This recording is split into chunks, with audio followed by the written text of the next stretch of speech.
في سبتمبر عام 2013 كاميرات المراقبة في أحد المنازل التقطت مشهد غريب ومخيف خلى الجميع في حيرة وقلق. الكاميرا أظهرت لقطات وكأنها من فيلم رعب.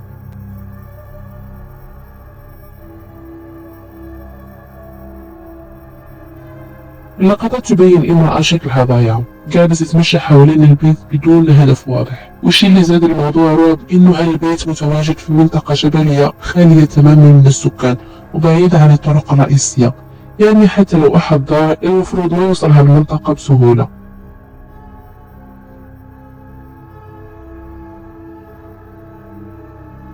والأكثر من 20 دقيقة الامرأة كانت تتجول وكأنها بتدور على شي معين.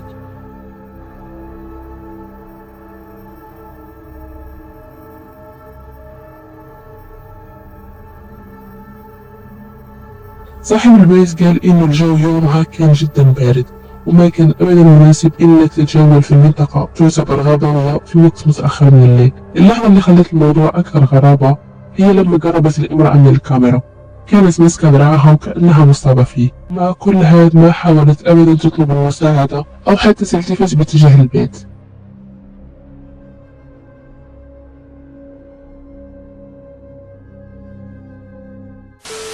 هذا المقطع المخيف واللي أرعبني الصراحة تم تحميله على اليوتيوب من قبل قناة كارول إينوفياني. في الفيديو تظهر امرأة حسب المعلومات يقال إنها ملبوسة وصاحبة القناة بتحاول تعالجها.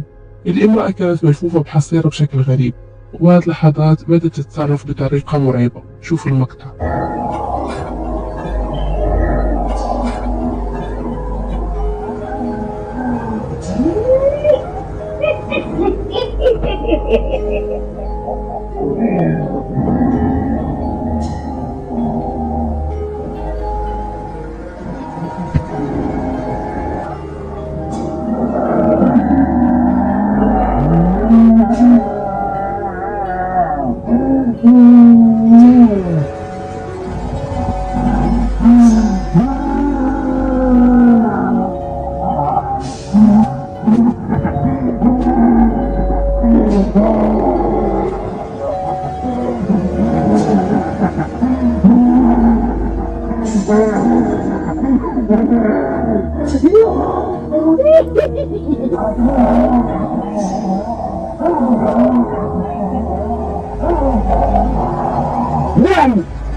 فمثل ما شفتوا المقطع تحسوه من الديب ويب. أثناء الجلسة حاولت تخنق صاحبة القناة لكن لحسن الحظ قدرت تسيطر على الوضع.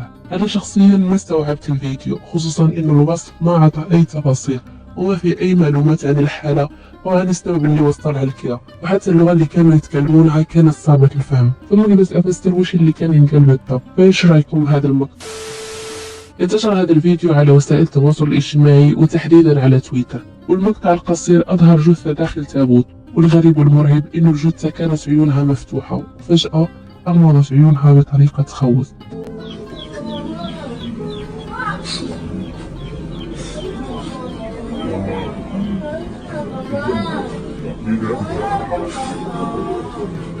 للحين ما في أي مصدر رسمي يوضح حقيقة المقطع وما في أي معلومات عن وين تم تصويره أو مين الأشخاص اللي كانوا موجودين.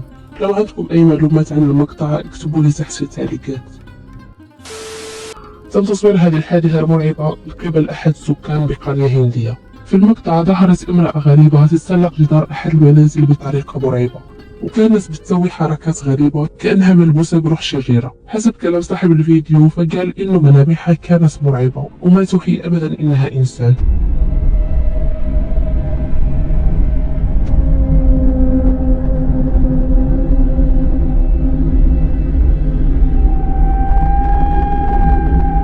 انتم ايش رايكم؟ هل فعلا كانت ملموسة بجن أو القصة كلها مجرد فيديو مفبرك؟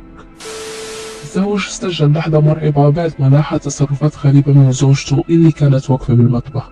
الوضع كان طبيعي بالبداية لكنها كانت واقفة بشكل غريب وكأنها سرحانة أو قاعدة تفكر بعمق في شيء وواقفة بهدوء، وهذا ما تم التقاطه.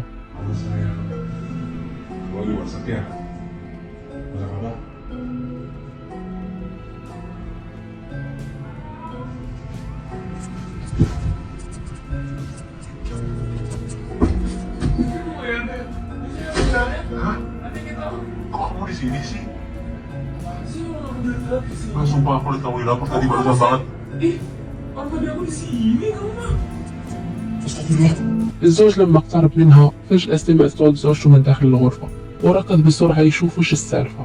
ولما دخل الغرفة بالفعل لقى زوجته جالسة، وفي لحظة التفت للجهة الثانية من البيت وهنا شاف شيء مخيف شبه على هيئة زوجته لكن بملامح مخيفة.